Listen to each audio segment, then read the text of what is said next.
All right. Since we are rolling, good afternoon, everybody. My name is Adam Matamian. I'm the zoning administrator for the city of San Clemente. And I will call the zoning administrator meeting for Wednesday, October 9th, 2025 to order. The official time is 3:05. Let's see. The first item on the agenda is to receive and file the minutes for the September 4th, 2025 regular zoning administrator meeting. I have reviewed these minutes and I do not have any changes to make. Everything looks great. So I will move to receive and file those by motion. The second part is oral and written communications. Is there any members of the public that are here to speak on an item that is not on the agenda? Seeing nobody, we will move on. And that brings us to part 4 of the agenda, public hearings. The public hearing process includes a staff presentation, a presentation by the applicant not to exceed 10 minutes, and public testimony not to exceed 3 minutes per speaker. Following closure of the public hearing, the zoning administrator will respond to questions raised during the hearing, discuss the issues, and act upon the matter by motion. I'll also make a statement at this time that this is the zoning administrator meeting is the most informal of the discretionary review bodies that the city has. However, that does not make it a conversation between applicants and the public or public and applicants. All comments need to be directed to me, and I will communicate with the other parties as we get through this. So, first public hearing is a public hearing for a short-term apartment rental at 242 Avenida Santa Barbara. I believe Principal Planner Ream is going to be presenting on this in place of Ms. Mejia. So I will go ahead and open the public hearing. Mr. Ream. Thank you very much. This is Riley Star number 1, as we're calling it. 242 Avenida Santa Barbara. It's a public hearing project and a short-term apartment rental permit request. So the request is to rent out one of the units within an existing triplex that's shown here. It's on a 5,000 square foot lot in the residential medium zone within the coastal zone. Currently there's one STLU there, and the request is to still have one STLU there. The project is identified as Unit 1, which is the front-facing unit facing the street. There's an on-site manager's unit, number 2, in the rear. It's a relatively small unit, being 1 bedroom. The maximum count is 2 people per bedroom plus 2 for a total of 4. It's in the part of town where it's walking distance to numerous attractions, including the pier, the beach, Casa Romantica, and downtown. And it meets all operating and development standards of the short-term apartment rental section of the code. So again, here's the site plan. This is Avenida Santa Barbara. My understanding is there's 1 unit here, which is the Star, and then there's 2 units back here that's a manager's unit and then a longer-term rental. And there's no other Stars within 300 feet in this case, so we don't have the concern about the amortized units that would otherwise have to wait until the expiration of the city's. And there's other Stars 440 feet away, although I can't see it on this map. I was going to say, do you want to open it? Yeah. But in summary, this Star meets all the requirements. There's no other conflicting Stars. There's been a clean rental history in the past. We haven't had a history of complaints related to this Star.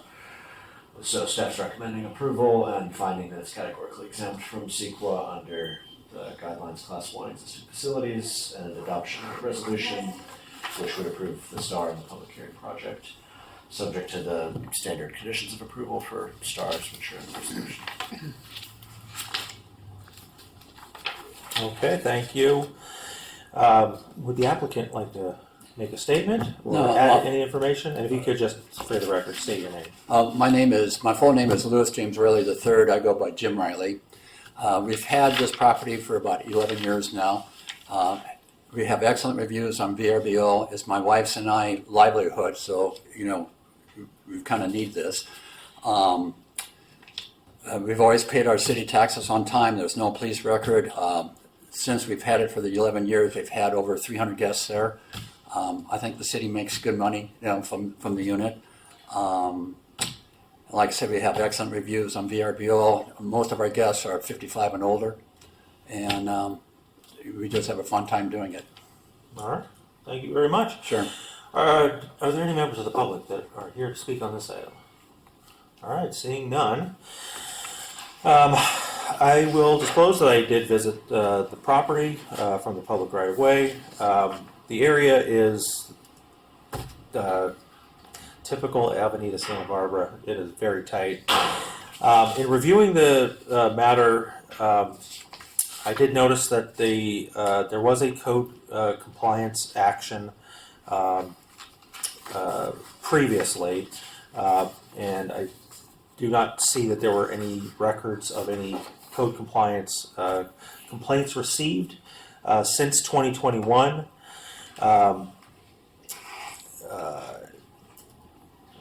What I will say is, in looking at this property, the front deck that's above the garages, that's part of the unit, correct? Correct. Okay.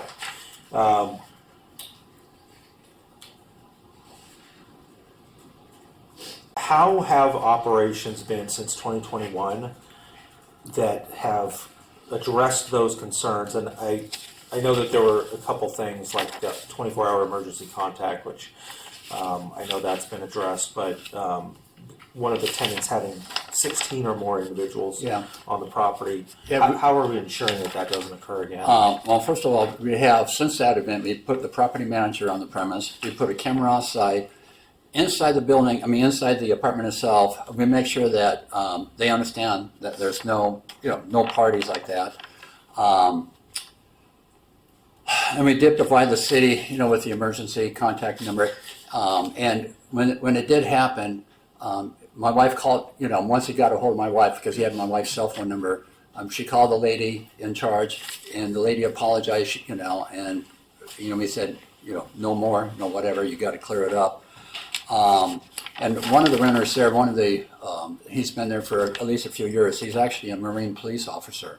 So even though he's not the manager on the property, he knows if there's any problems whatsoever, he can call myself or my wife right away. And anytime, not related to this incident, but anytime anybody, like if they need a repair or if there's any crisis, my wife goes down there right away. And she greets all the renters, and most of our renters are like I said, 55 and older. So, we've been on, like you said, there's no incidents before that and no incidents after that, and we've had it for 11 years. Okay.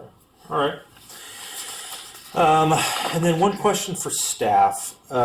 You mentioned that there was not a concern about the expiration of the amortization period. Condition 7.19 indicates that the use will not commence until May 17th, or after the expiration of the amortization period, which ends on May 17th, 2026. Yeah. If there are no other, are there STLUs that are within 300 feet? No, there's no other conflicting sites. The reason we had this condition is we had this the last time, just that this STLU, I think, is still valid until May 17th, 2026. So they would be entitled to the rights they have under their existing STLU permit, and then it would transition to a STAR permit on that date. But you could opt not to attach that condition if they wanted to transition to a STAR sooner. We could clarify with the applicant, but my understanding is they've paid up through this, whatever the remaining portion of the year is for their current STLU, and then they'd pay for the STAR on that date. Okay. The unit has a manager living on site Yes, currently, and they will remain living on Oh, site yes, until May 17th. Oh, yeah. And then they'll definitely be there because they're going to be required to be there Oh, yeah, after that date. Okay. All right. He's been with us a long time now. Okay. Okay. All right. Well, then I'm okay with that condition remaining in there. All right. All right. With that, I will close the public hearing. As I mentioned, I did visit the site. It's a very dense area, a lot of rental properties in the area. So this is actually one of those locations where our ordinance was contemplating these types of uses because we generally have higher density and I'll just say more activity, which these uses are more compatible with, generally speaking, than some of the more quieter single-family residential neighborhoods, especially on the east side of town. So I've reviewed all of the findings provided in the staff report, and I can support all of those findings. I do appreciate that you worked with code enforcement in the past. You are aware of that process. There is provisions in the code that are specific to STLUs and establish a triggering sequence for when hearings would be held to revoke a potential permit. And so we've got those protections in place. Otherwise, I think that you guys have done a good job demonstrating thank you, how sir. this process Thank you. works and your understanding of the code, especially with the conversion. Even though you have it as in effect as a star rental now, the maintenance of it as a star, as opposed to what it could be as an on-site managed STLU, I think is definitely a benefit. And as always, we do appreciate you staying on top of your TOT Thank you.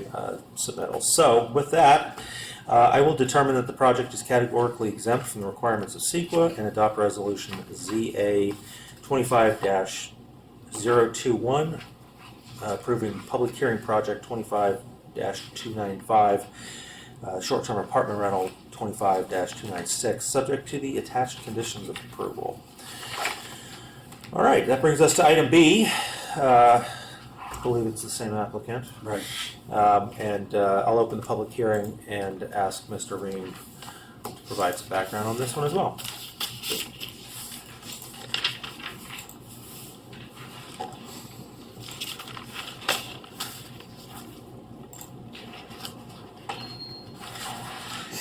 All right, this public hearing is HP 25-298, star 25-311, and we've titled it Riley star number 2. It's a pretty similar situation, except this is technically 2 lots, one of them on the subject street of Escalones, and then the other one that backs up onto La Cañada, which is where the manager's unit would be located. So it's a bigger lot, 6,219 square feet through lot. I guess it's identified as a single lot, but it contains 3 dwelling units. A single unit on the Escalones side and 2 units on La Cañada. So again, 1 short-term rental is proposed out of the 3 units. There would be an on-site manager's unit on Cañada, a separate building on the same parcel. This is a bigger unit than the last star. It's 3 bedrooms, 2.5 baths. So per the code, they could request up to 8 attendees, but they're asking for a maximum guest count of 6, and that would be reflected in the conditions of approval. Like the other project, this is in the same area where STLUs are encouraged near public amenities like Maxbury Park, the Mariposa Public Beach Access, Lind Lane, and the Central Penny Pier. And it meets all operating and development standards of the STAR code. So here's a site plan. There'd be no changes to the house. It's showing Escalones in the existing house, and then the manager's unit back here with, again, I think a long-term rental as the 3rd unit. This one, there's 2 two-car garages and then a parking area that the applicant says can fit 2 more cars, although that wouldn't be formally recognized in the city code and can't be formally required by the STAR permit.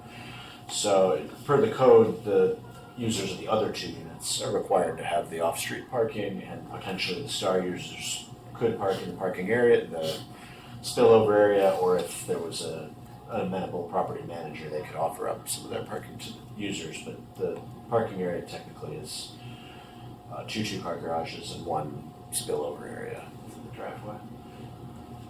In this case, there is another STLU at 232 West Mariposa, which is behind the unit in question over here.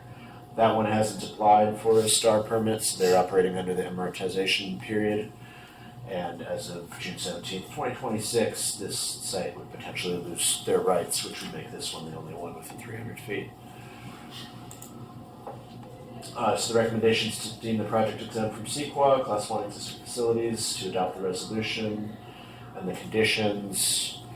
I was just reading through the conditions. It does state that in their listings, they have to advertise a maximum of 6 people and advertise cars on site.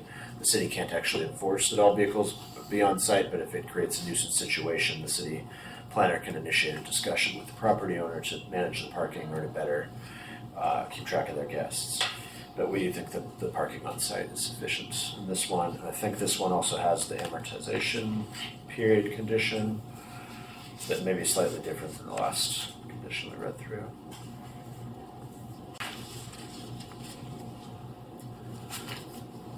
Well, it's the generic condition, but it says that they shall not commence their operations until the STAR period, amortization period, ends on May 17th. The zoning administrator could consider an option that we've done in other STARs where it would say, or unless the other STAR ceases operations, but the other one, Mariposa is an active STAR, so more than likely they'll go through this May 17th amortization period.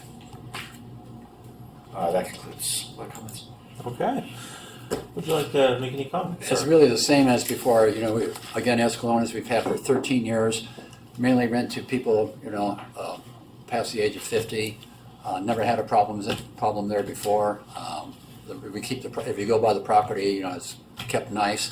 My wife actually goes down there every week too, and she goes down to Santa Barbara too, the one on Santa Barbara.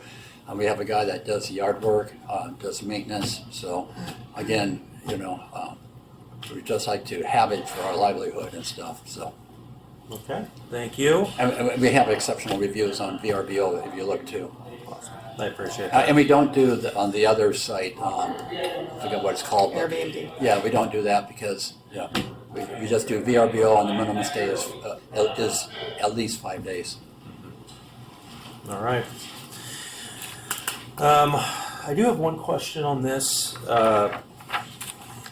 You referenced the number of lots versus the parcel. Is this one lot, or is this multiple lots that are all covered under one APN? So on the city's zoning, it shows it as a single. I think these are broken down by parcels. It has 2 addresses, but When I pay the property tax bill, it's just one property tax bill. because that's what a parcel is. The Yeah. parcel's for the property Yeah. tax. Yeah, There may but be that more than doesn't one lot that doesn't on the parcel. exclude the possibility that this is 2 lots that were purchased by the same person, put under one APN number, so that they could pay one tax bill. If that's the case, then I don't see that this actually technically complies with the code. Yeah, when we prefer to purchased get it that. 13 years ago, we never changed anything.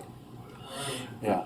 There are a number of properties in the city where you've got multiple legal lots covered under one APN. The issue with that is that if these are separate lots, there would be nothing stopping you from selling the other lot and leaving one building that may only have one unit in it that is just for the STLU and nowhere for a. All the buildings are connected though, with the roof and stuff like that, I believe.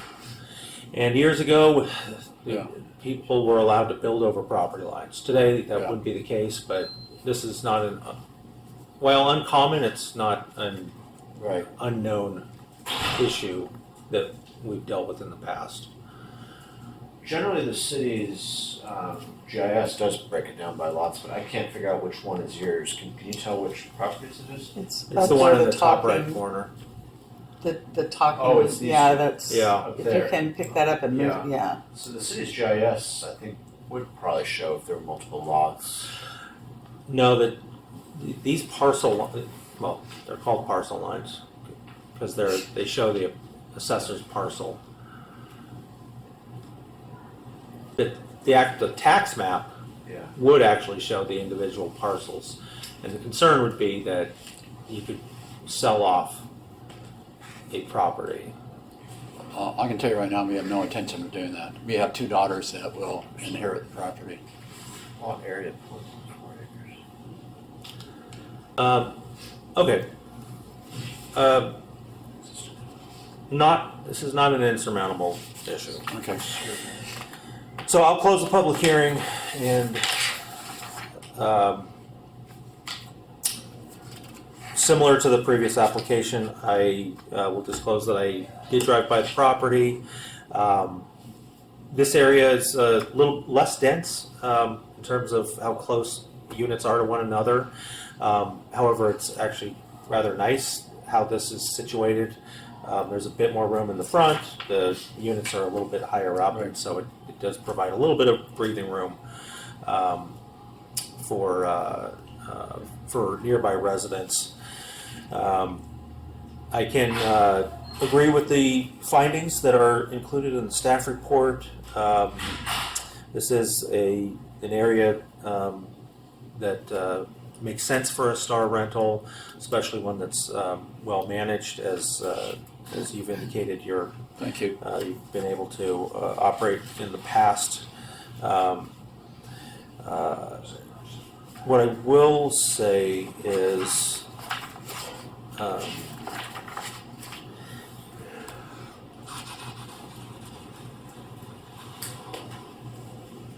I'll leave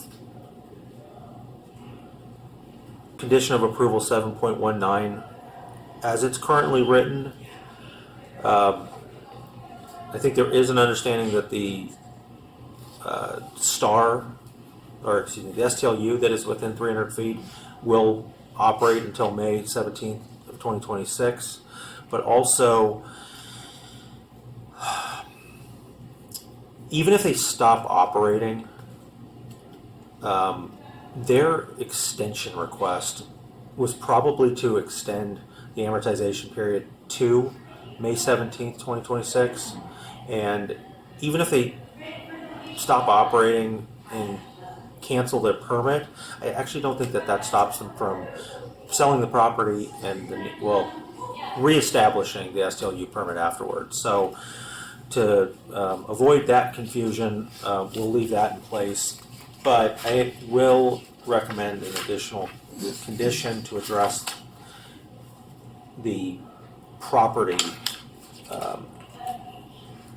the state of the property, and without this specific information about how many lots are within this parcel,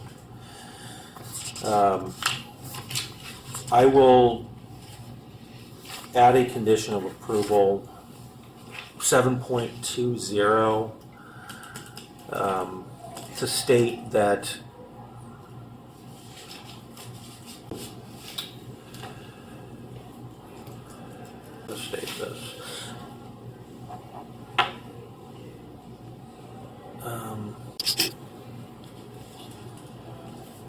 let me ask you this. The manager's unit is where in relation? How many units are on this property? There's 3? 3.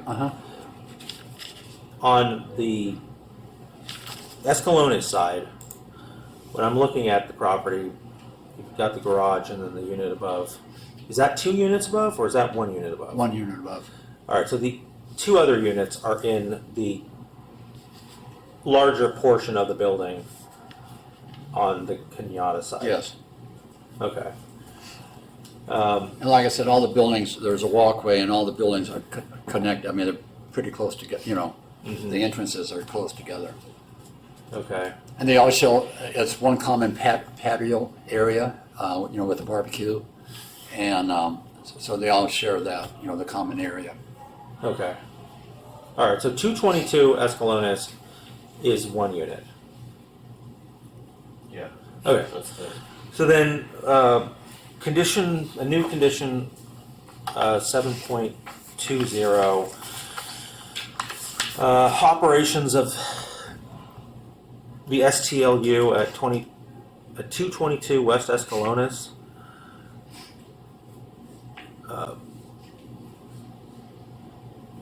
Shall be required to occur on a single lot that includes the portion of the building located at 221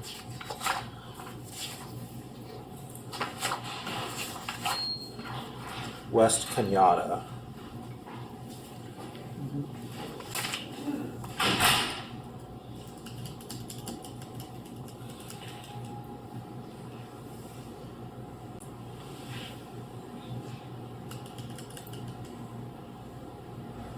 If multiple lots exist within the existing parcel,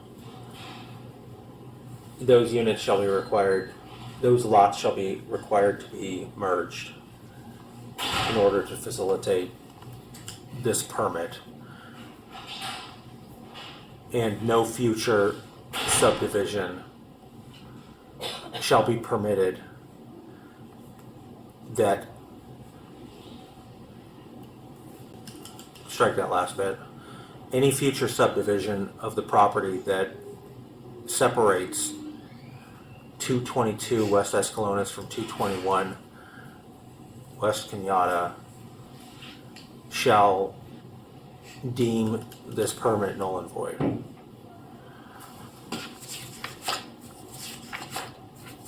All right, with that, I will move to determine the project categorically exempt from the requirements of CEQA, adopt resolution CA 25-022, approving public hearing project 25-298 and star 25-311, subject to the modified conditions of approval as I just stated. All right, sir. Okay, thank you, sir. Congratulations. Well, thank you. Thank you both. Thank you, everybody. Do you want me just sign? to? Sure. We'll just move Okay. on, we'll follow up on the second. Yeah, Can I borrow your pen or? I had an extra one somewhere. I don't know what I did with it. And just a note, there is a 10-day appeal period for members of the public, and the council has the right to call this item up before the minutes of this meeting are approved by them on their consent calendar at their next meeting, or at the meeting that these minutes are provided. And I'll send you a follow-up email Okay. that explains all of that and we'll give you the date. Do I sign one for the other one too? Only if you approve that condition without seeing it written out. I don't mind emailing it to you. Why don't we wait on Yeah, that one okay, so that you can see the final Yeah. Sure, okay. draft version? okay, hey, thanks again, I really appreciate it. Thank you, sir.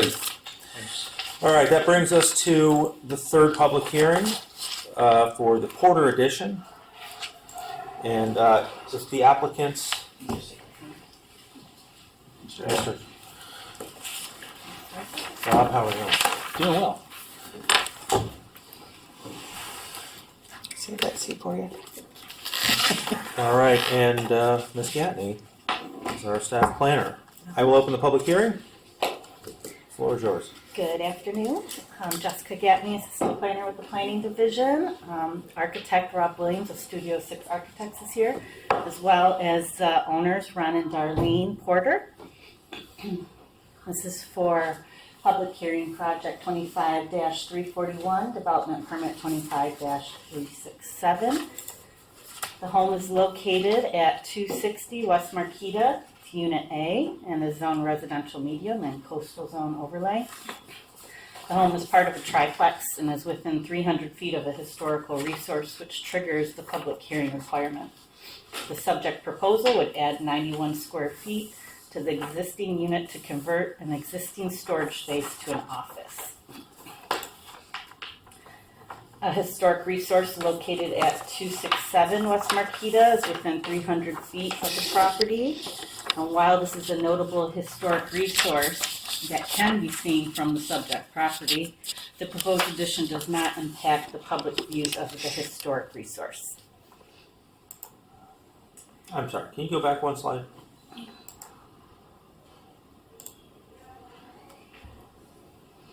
Okay. Yes, and the map on the right, you can see where the proposed location is of the subject project and in relation to the historic site. The area of the proposed addition is shown here in relation to the site plan. And please note that the addition is actually on the second floor. It can be seen better here in the second floor plan. Originally attic space, the second story addition will create a 114 square foot office space by expanding approximately 23 square feet into the existing balcony area and raising the height of the roof line approximately 6 feet within the space. The overall building height and existing building footprint remains unchanged. The project also includes new doors and windows within the space. The existing and proposed elevations can be seen on the slide, and the addition is highlighted in the proposed elevations. Staff has determined that the project aligns with the required findings of the development permit. The addition complies with development standards, zoning regulations, and design guidelines. The project does not significantly alter the neighborhood character nor negatively impact the historic resource.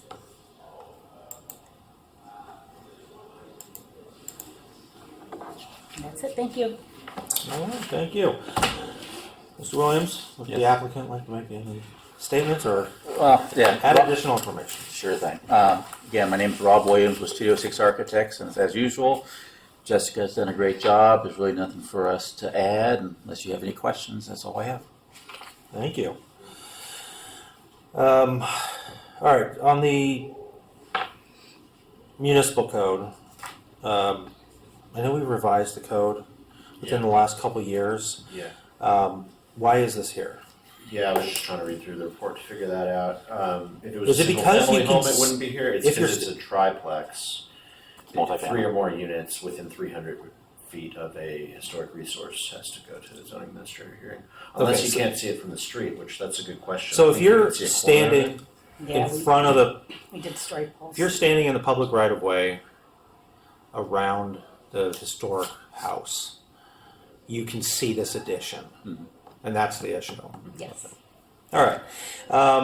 One question. Did I? Am I remembering this correct? Is this a condo? These are 3-unit condo, right? Okay. Is there any issue with the airspace subdivision of adding additional square footage? No. Did- It's a Zoom participant for the next item. Okay.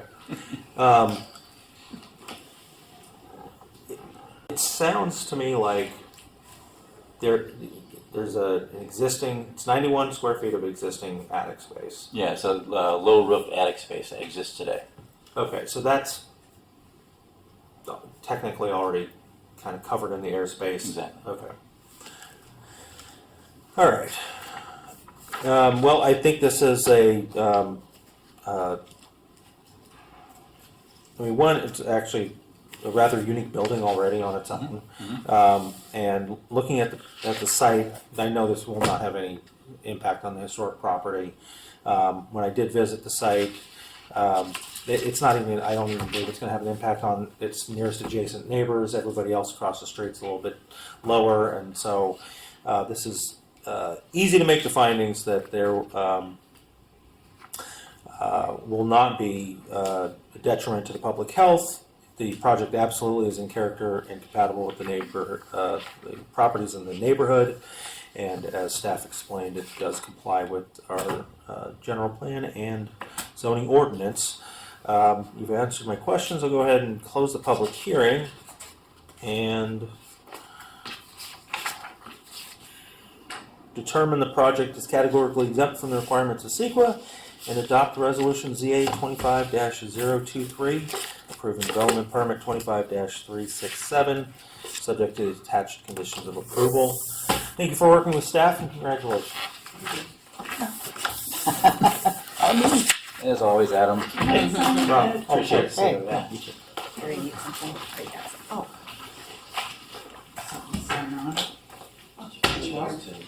And then I will We'll sign the actual resolution at the end of the meeting. I'll scan it and send it to you along with the signed conditions. Consent conditions. Via mail. Oh, no, I'll email it to you. Okay. Yeah. I'm sorry. All right, we will get set up for our fourth and final public hearing, and that is for public hearing project 25-361 for the American Tower Corporation project. Mr. Lightfoot. And I'll open the public hearing. The Zoom was working earlier with those two people, there's more people. I believe that we have Sarah from Sarah. True North and potentially Bonnie from ATC that have joined remotely. And then, so I'll do a quick presentation and then turn it over to them if they would like to present anything as well. And just before we begin, is it just those two individuals that are zooming in? I Is there believe it's anybody- just Bonnie and Sarah. Yeah. Oh, the other two are us. The other two are you? Zach. Zach is. Well, I admitted Jen, I don't know who Jen is, she was. Oh, I'm sorry, Jen is also with Sarah. So Jen and Sarah, yes, so Yeah, I think and then that's. Zach and the 949 is us. Okay. Zach, okay. Yep, so those are all American Tower. Okay. people. Yes. Just wanted to make sure I knew who was where. All right. Okay. Okay, so this item is for a public hearing related to replacement of an existing telecom tower in Rancho San Clemente. The item is Public Hearing Project 25361. It's on an open space parcel that is, again, along the Ridgeline Trail of Rancho San Clemente. I have a quick reminder on limitations for local regulation of radio frequency. I don't see members of the public, so I won't spend too much time on this slide, but can answer any questions if there are any. This property existed prior to the surrounding residential and industrial development shown in this aerial image and was permitted by the County of Orange in 1962 for a telecommunications facility, although albeit with different type of equipment in 1962. The tower was permitted at 70 feet, was later increased in height, but returned to that 70-foot height in 2023. These images show that increase in height that existed prior to the reduction, which is shown in the center. And the property owner has installed some improvements over the past 1 to 2 years related to site security, including the fence shown here that replaced a prior fence that was in somewhat poor condition. In 2024, there was litigation initiated by the neighboring homeowners association. Harborview Estates was one of the parties, the city and American Tower were the others. That settlement agreement addressed a few things, including security. As I mentioned, a number of those provisions, actually all of those are already in place, additional lighting and cameras, and then erosion control as well. As a component of that settlement agreement, ATC, American Tower as ATC, agreed to submit an application for a new 120-foot monopole to replace the existing 70-foot lattice tower, and that's what this application entails. The required application is a CUP for macro towers, for new macro towers, and in this case, with the existing tower being completely removed and a brand new tower being proposed, that is why we're going through this process. The settlement agreement, of course, does not pre-commit the city to an approval, but as mentioned, the submittal does reflect what was anticipated to be submitted in that agreement. This image shows one of the renderings, one of the existing condition photos from the Del Dios cul-de-sac. This is a private residential street, and the view that exists currently from that location, followed by the change in condition that would be seen from the same location with the proposed pole. Briefly for discussion, staff reviewed the city's wireless master plan, which was adopted in 2008. And that master plan discusses in particular a design goal of stealth facilities. This facility proposed doesn't meet the strict design expectation of that document. However, staff did take a look at the approval history of that document as well as 2008, and through the consultant provided document, the city also adopted a new section of code related to wireless antennas on city property. So the only references in the city's zoning code related to the wireless master plan relate to city antennas on city property, and this is not on city property. It is still used by staff as a guideline document for what facilities should look like, how they should be sited, etc. The project was reviewed by the design review subcommittee that did have some thoughts of how a facility could be better disguised. However, staff did advise them of the terms within the settlement agreement that do indicate that deviations from the facility anticipated there would result in the existing facility remaining as is. The staff report contains a number of findings related to this item. In particular, staff notes that a concern of the residents of the area, trail goers, and a topic of the litigation that ultimately was settled was the safety of the facility, and staff does believe that the replacement facility will provide a safer facility that would result in less nuisance activity. So with that, staff is prepared to make a recommendation that the zoning administrator determine the project is categorically exempt. A quick note on the staff report.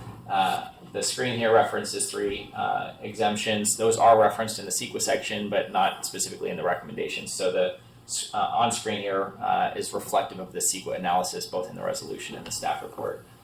So the recommendation is to find it exempt from those 3 classes, 1, 2, and 3, and adopt resolution ZA 25-024 for this item. Thank you, Mr. Lightfoot. Emily? Yes. Would the applicant like to make any statements, or Bonnie or anybody else? I think I'll go briefly. Unless we have questions for Bonnie and Sarah and Jen, I think I can cover it. Okay. So Emily Murray with Alan Matkins on behalf of the applicant, American Tower. American Tower has submitted an application to replace the existing lattice tower, as staff just explained, with a 120-foot monopole in satisfaction of American Tower's obligations under the November 19th, 2024 settlement agreement, which was between American Tower and the city and the Harborview Estates Homeowners Association. I wanted to thank staff. It's been a long road to get here, and we're very appreciative of the time and effort that everyone has put into this. I wanted to clarify just 2 things for the record. American Tower disputes that the original tower height of 137.6 feet violated that original conditional use permit from 1962.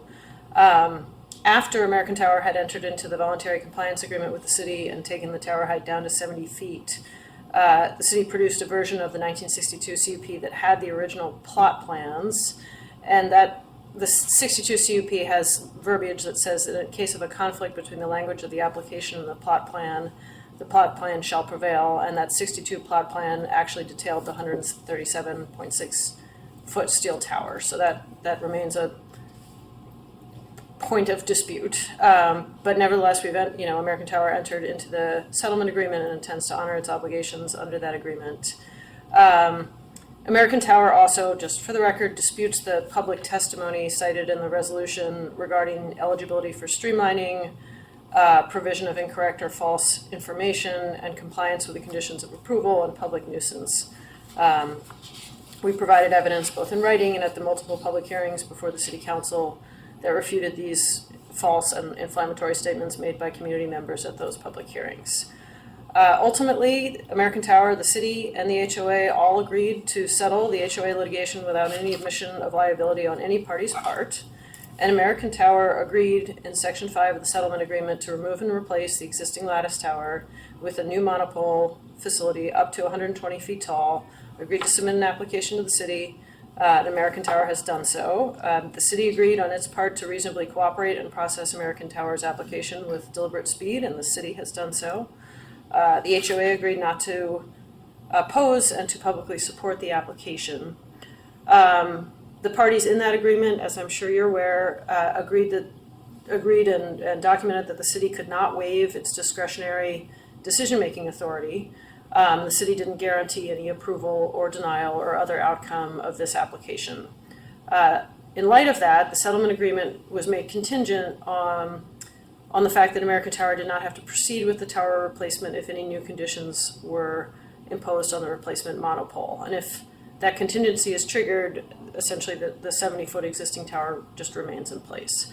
So the staff report, the draft resolution do not propose the addition of any conditions, meaning that this contingency would not be triggered. The new monopole would proceed. American Tower appreciates the opportunity to work with you all and to implement the settlement agreement and replace the lattice tower with the 120-foot monopole as proposed. And I'm available to answer questions, as are Bonnie and Jen and Sarah, if you have any. All right. Thank you very much. Let's see. A couple questions. Can you repeat what you said about disputing some of the language in the resolution? So I think the Is this- language in the resolution is technically correct. I'm disputing what the community members claimed. So it's the draft resolution. It's the last whereas on the first page. of Correct. attachment 1. So it says the city received public testimony, and there are 4 items that the public provided testimony on. We disputed all of those items and produced evidence to the contrary. So I just wanted to clarify that point, because you could read this and think that the city was concurring with the public's testimony, which I don't think that's what the resolution is saying, but that was the concern. Okay. Is there an understanding that there was a need for additional site security and that trespassing on the property was a problem? Yeah, trespassing and vandalism was a problem, and that was one of the things addressed through the settlement agreement. Okay. All right. I just want to make sure Yeah. we're all in agreement on the status of the property and best ways to address that.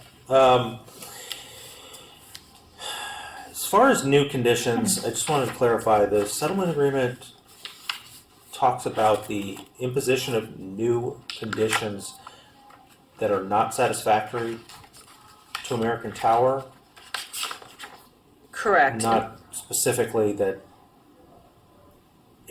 any added new conditions would automatically. It's if those conditions are not satisfactory to American Tower. There's no requirement that they continue. That they proceed with the project, right. Proceed So with the it's, project. the exact language is the city or any applicable government authority or authorities imposes any condition unsatisfactory to American Tower to be determined in American Tower's sole discretion in connection with any approvals for the project to proceed in accordance with law, including without limitation, any condition that differs in any way from the conditions currently contained in the 1962 CUP. Okay, all right. And then before I go on, I want to disclose that I have been to this property multiple times. I am aware of this project. However, my involvement with this property and American Tower and their legal counsel was related to the prior voluntary compliance agreement, to addressing some of the items that were agreed to in the settlement agreement, but I did not play a part in drafting or reviewing the settlement agreement, and I have not been involved in the review of this project as far as the new monopole goes, but I do have extensive experience as far as the lattice tower. So I wanted to clarify that. Jonathan, thank you for the report. I have reviewed the staff report, and I find that the information is very robust, covers all of the aspects necessary under this review. Just have some general questions, and more just to kind of bolster the record. For the design review subcommittee, I did see that they had some images of recommended treatments. I don't want to go through each one. I do want to simply state on the record an appreciation and thank you to our design review subcommittee members for not just talking about issues that they see with a proposed project, but actually bringing some examples of what they would like to see. Looking at the examples, a 120-foot tower. Let me rephrase that. I appreciate the examples, but I don't know that there's a lot of applicability with these examples as they would relate to a 120-foot tall tower. There's a few of these that are obviously shorter structures like light posts and flagpoles and things of that nature. And the trees, while I think really good in certain applications, may look a little out of place in other applications. Would you mind filling us in on how the applicant responded to these recommendations, and if there was any thought about ways that they could address these recommendations, and if none of them were, if no changes were made, why the applicant feels that that was the best route? Yeah, I mean, for starters, obviously the settlement agreement, which the applicant is attempting to execute upon, specifically references a monopole. So that was kind of the starting place. But in terms of these particular designs, I think similar to what you've mentioned, American Tower felt that given the height and the scale of the facility, that the tree designs, for example, would look very large and out of place and not be aesthetically preferable in this location. The flagpole designs and the light post designs are actually very difficult to mount antennas to in a way that works for the clients and customers, because the antennas need to be so far out from each other and physically apart from one another on the pole. That results in something that doesn't look a lot like a flagpole, and people are often disappointed with that. I think American Tower felt that the first image, which was kind of the tripole structure, was not really that dissimilar from what's proposed, but was actually more massive and not really an improvement. And then just had wanted to flag also that in light of one of the reasons for the monopole, as you alluded to earlier, was the security concerns with climbing on the lattice tower. Maybe not so much an issue with the tripole or the monopole type designs, but with trees, the faux trees, it often is an issue. Those branches also lead to wind shearing, stability issues, so you can end up needing a bigger trunk. They're flame resistant, but not flame proof. So in light of all of those factors, American Tower did not substantively pursue any of these stealthing options that were proposed by the design committee. All right, thank you. And just for the record, I'm aware that the settlement agreement specifies a 120-foot tall monopole. Did the applicant look at whether a shorter monopole would meet their operational needs, their coverage needs? The preference for the height on the monopole was to be able to have multiple carriers whose equipment needs to be the further apart the carrier equipment is from each other, the better their coverage is. So the taller tower allows for more co-location onto that single site. It was also my understanding, without, I don't think, breaching confidential settlement communications, that there were community concerns about having antennas at lower heights and a desire to have greater height. That's not truly a regulatory concern under the Telecom Act, but it was a factor in, as I understand it, in how the parties arrived at 120 feet. So that has been American Tower's intent since the settlement agreement was executed, was to proceed with a tower at that height, monopole at that height. So understanding that there is a desire, and I don't remember specifics, but I remember hearing some comments related to that. Is it fair to say that the 120-foot tall monopole, as proposed, provides a similar amount of wireless communications devices to be mounted to it that could be mounted on a 70-foot tall lattice tower that exists there today. Are we essentially maintaining the existing rights under the 1962 CUP? Without sort of, I don't want to provide Would a a- technical let me answer. rephrase that. Yeah. Would a shorter tower either require fewer facilities or facilities lower enough that the community concerns about the minimum height would be effective? Yes, because the square shape of the lattice tower allows the more antennas to be located, to maintain space from one another, but to be located at a higher point on the square tower. Whereas with the single pole, you can only have one carrier per location, and then they need to be a certain number of feet away from one another to locate the next antenna array. So I think that answers your my question. question. Okay. Absolutely. Okay. Let's see. I did review all the simulated images of what the new tower will look like compared to the existing tower. It's actually an interesting case. A few years ago, I've been here too long, 10 years ago, the San Diego Gas and Electric, I believe it was I think it was SDG&E. If not, it was SCE. Installed a new 260 kilovolt transmission lines running from the Talega substation up through and along Avenida La Plata.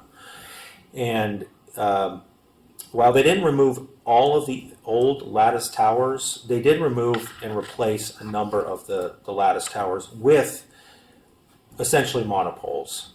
And there was not a lot of, I was involved in the EIR review of that project. It wasn't really something that drew much attention from the public. And what I will say is that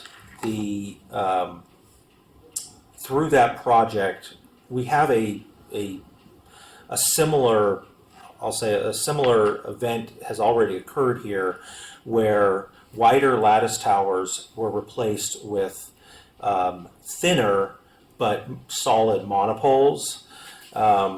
And in comparing that project to this project, I think similar benefits will occur, being that the space that is consumed by the existing lattice tower is not small. It commands presence just by its overall size. And while a new monopole at 120 feet would be taller, I think a lot of the actual visual impact is reduced. As far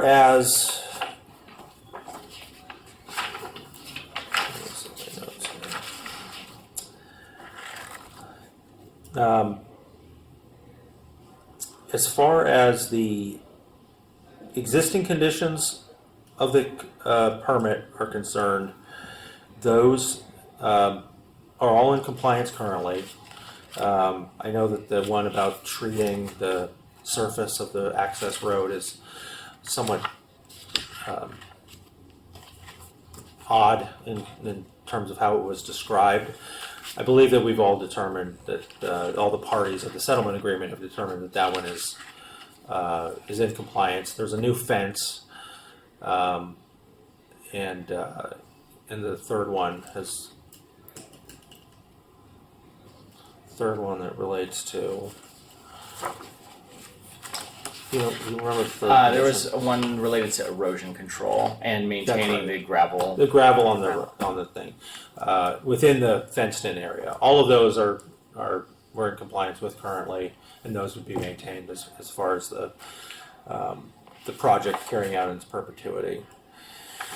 The settlement agreement, and I think this is my last question. The settlement agreement.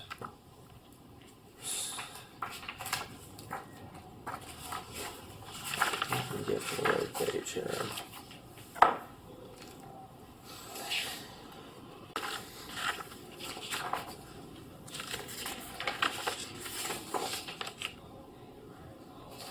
Settlement agreement, section 7. J.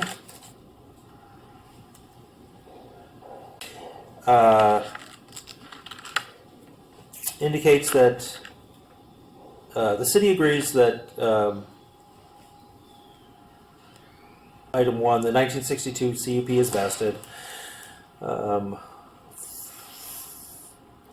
And 2, the 1962 CUP does not contain an expiration date. In reviewing the city's process with similar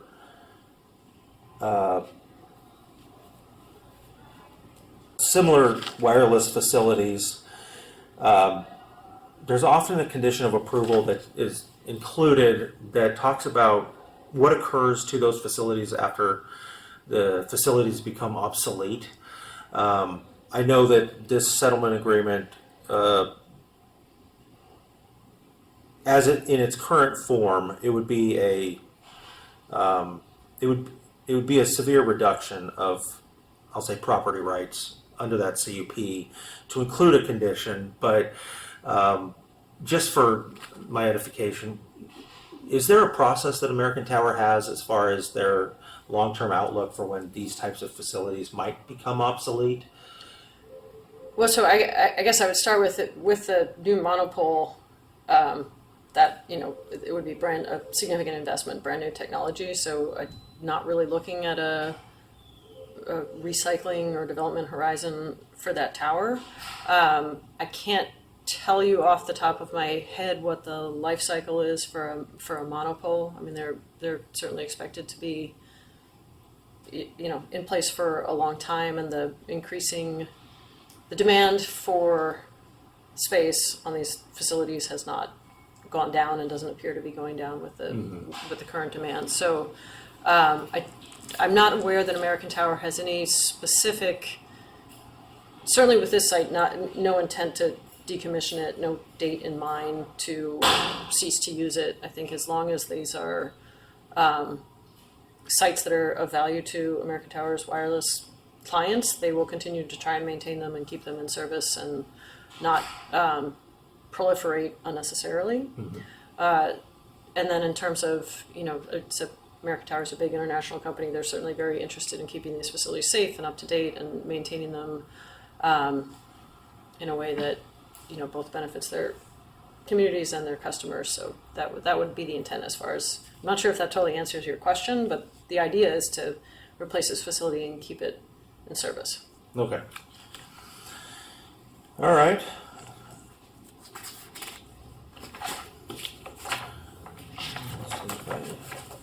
Had anything else that I wanted to cover?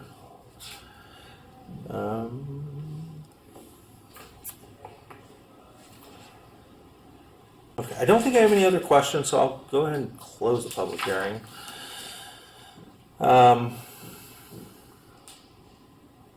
So I'll start off by saying, this is a long process to get to this point. While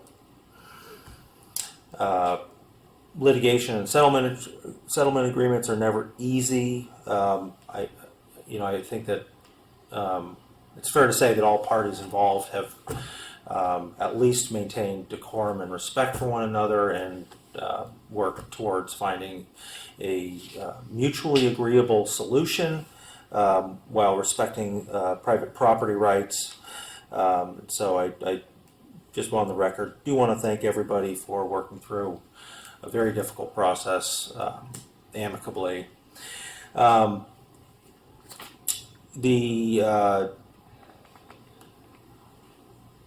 staff indicated in their report, the settlement agreement is not a pre-approval for a project, and so I want to state for the record that I am reviewing this project with fresh eyes as an application that would be submitted similarly to any other ones.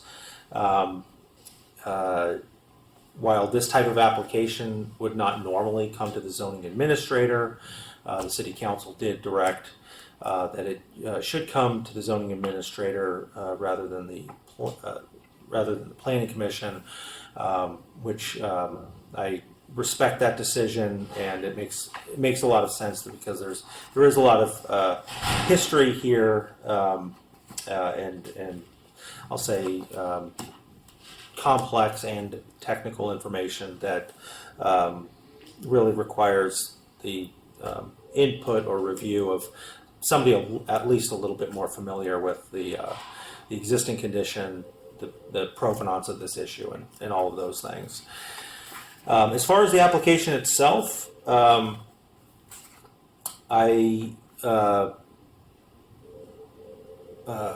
am supportive of the application, understanding that there are understanding that American Tower is not required to obtain an approval for a 120-foot monopole, and so we're essentially weighing the merits of either denying this project and maintaining the existing lattice tower, or getting a new facility in this location that will include the removal of the lattice tower. I think starting from there's a few points of view or perspectives that I think help inform what is the best path forward. And I'll start with public safety, because that was really one of the main issues that was brought up by the public.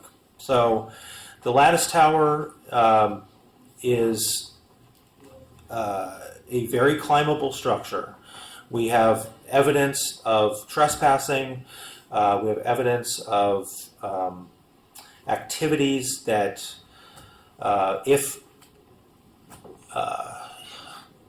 maybe I don't want to incorrectly describe the potential dangers, but at least people could fall based on their own trespassing, or people just hanging out could be playing with things that potentially could start a fire.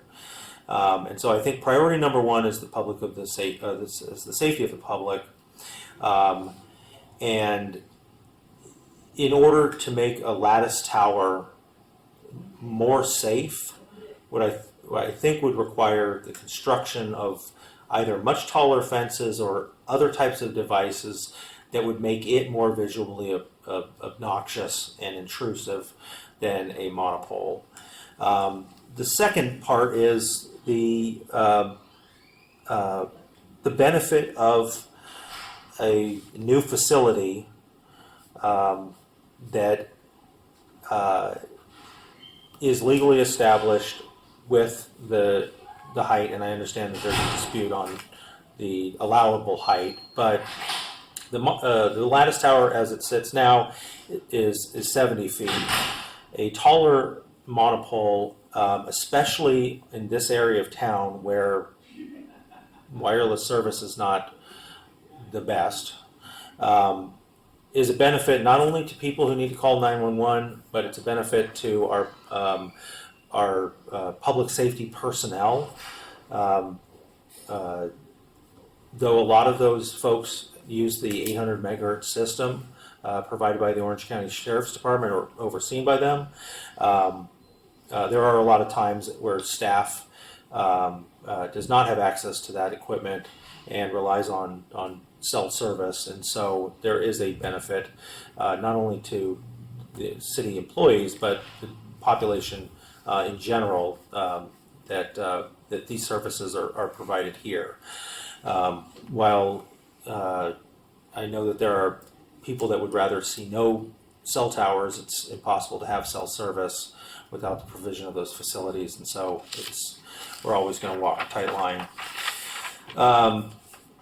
As far as the design and aesthetics of the monopole, understanding the tenets of the settlement agreement and the rights that American Tower has of whether to carry out this project or not, not only for the public safety reasons, but also aesthetically. The replacement of the lattice tower with a monopole accomplishes a number of things. Just simply the age of the lattice tower is, I think it shows. It was,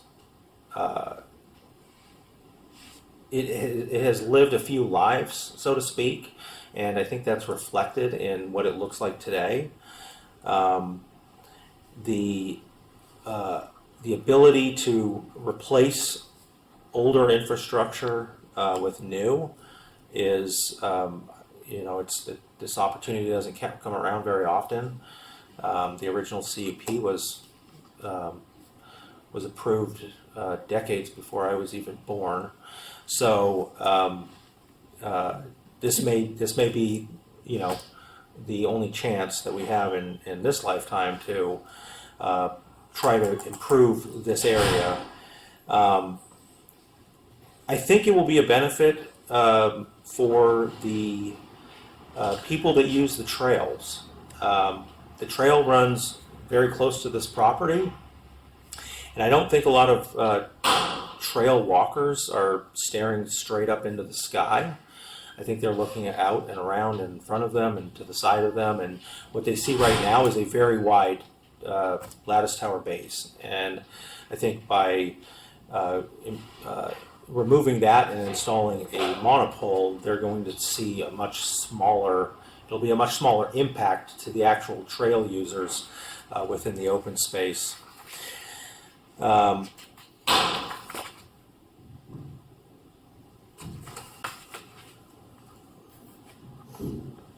In working with American Tower over the years, and this goes well before the settlement agreement was entered into, but American Tower has been responsive, and certainly has been in the last few years as far as agreeing and installing new fencing and the other improvements that were made to the fenced-in base station area. And I know that they have a desire to keep their equipment in good condition, and so I would assume that that's all going to continue into the future. Let's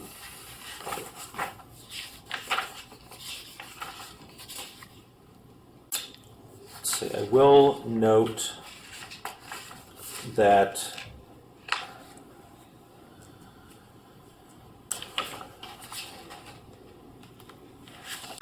oh yes, gotcha.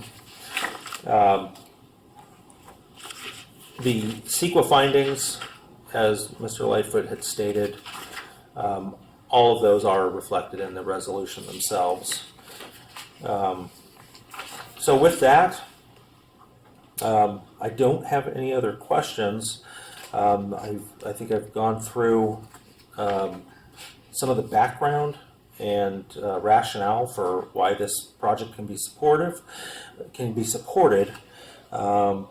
But I will reiterate some of the points in the resolution that further make this finding. The site is suitable for the type and intensity of the use that is provided for the reasons that are spelled out in the resolution. The proposed use will not be detrimental to public health, safety, or welfare.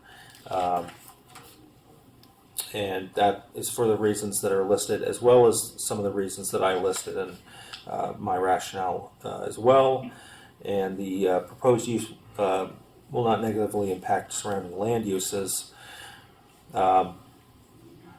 This one, in addition to the reasons that are listed in the resolution, I do want to note that the Harborview Estates, through the settlement agreement, did agree not to oppose the project, as Ms.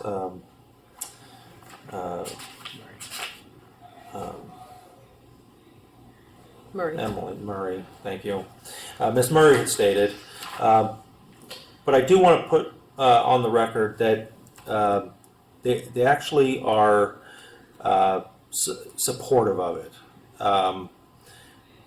The last attachment in the staff report is a statement to San Clemente City Council from the Harborview Estates Homeowners Association. The second paragraph starts, the Harborview Estates Homeowners Association supports the replacement of the existing lattice tower at the facilities with a monopole and respectfully requests that the City Council find that American Tower's past and current use of the facilities was and is fully compliant with all applicable laws, and some additional wording. So I want to make sure that it's on the record that it's not just that they opposed, that they don't oppose the project, but it's that they actually do support it. And so for all of those reasons, I will move to determine the project is categorically exempt under Class 1, 2, and 3 CEQA guidelines, and adopt Resolution ZA 25-024 approving public hearing project 25-361. Thank you very much. Thank you. Absolutely. There is a 10-day appeal period for zoning We administrator. actually don't need that. There's no conditions. They were, Oh, there's Yeah. no, Yeah, they're, Okay. they've already signed on one. Ah! well, then never mind. There is a 10-day appeal period, and then the city council has an appeal right to call it up before the minutes of this meeting are provided to them. We will do everything we can to get these minutes onto the October 21st city council meeting. so 10-day appeal, and then city council can call up until their next meeting? Yeah, they have the ability to appeal a zoning administrator or planning commission decision. Okay, Before they receive and file the minutes of such meeting. okay, Um, got it. I will do my best. I'm not here Thursday and Friday. well, that doesn't work for us, so you have to. I'll get them done. Okay. I'll just leave it at that. I'll get them done. Yeah. Yeah. Okay. Sorry, when was that city council meeting? Is that next? October 21st. October 21, okay. Yeah. I'll cover that in the email that I send you. That includes the signed resolution. Okay, perfect. Does that, do you send that out before these periods run, the reso? Or do you wait until? No, I usually go ahead and send it, but it explains that okay. that there's still an appeal period. Okay, All right. sounds good. Thank you very much. Bonnie, I didn't get to see you, but I hope you're doing well. Do you have everybody's names, Jonathan? Okay. Yeah, it was Bonnie and Jen and Sarah. Jen is, okay. Jen Castro. Jen Castro. Okay. Well, thank you all very right. much. Yeah, It's been a long road. it has been a long road. Nice to be almost at the end. You still have more. But wait, there's more. Oh, Thank you, that's Jen. right. We do have more. All right. I will continue in the agenda. Take care of the last couple items. All right. Review of tentative future agendas is item 5. And just new business, yes. All right. I will say that the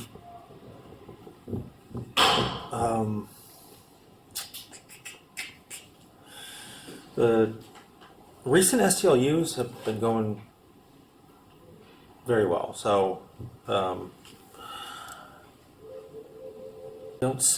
this point, don't see much to refer to a higher body at this point. No, that is, I'm looking too late here. We're past that. So do we not have anything tentatively scheduled Not for a currently, zoning administrator meeting coming up? not currently, no.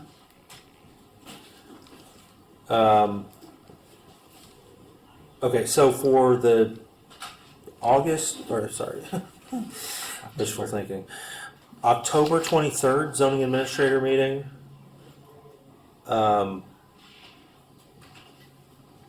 We've already passed, we know that there's nothing that's going to be on that agenda, correct? We can cancel that meeting. Are we talking November 6th? 23rd. No, we have, We do have stuff. Yeah, I must be looking at an old version. Can I see your version? of course.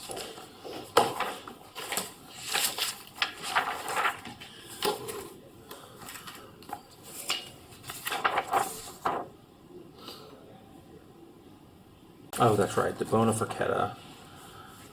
Okay, so that will be coming back. Kate's residence. Do you happen to know what? Yeah, I read That that one project. today. That's a small addition to a home across the street from Historic. Okay. Okay. Everything The looks one, good. first one in November is the one that currently has nothing on it. Okay. And then we've got one for November 20th. Week before Thanksgiving. All right. Do you want me to Everything looks email good? you the current? Because there were a lot of changes made in our staff meeting since that was,